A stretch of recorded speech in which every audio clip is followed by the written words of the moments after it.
Welcome to Sweet Life Beat Life. We hope this video helps. You begin by confirming you have an administrator account and backing up the target user's files.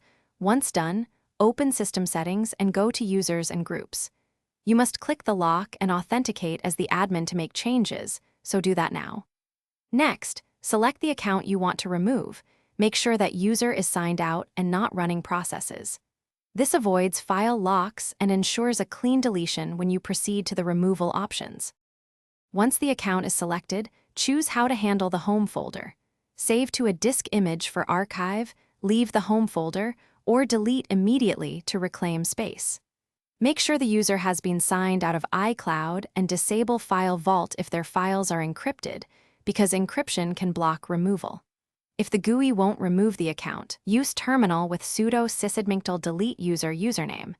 This forces removal and is useful when background services prevent deletion. After removal, empty the trash and inspect /users for any leftover home folders, deleting them if necessary to free space.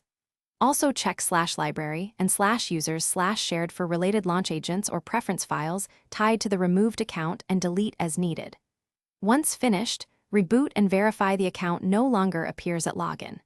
If you hit problems, boot into safe mode or recovery, ensure the user was fully logged out, and try deletion again. Disabling File Vault or repairing disk permissions will often fix stubborn cases.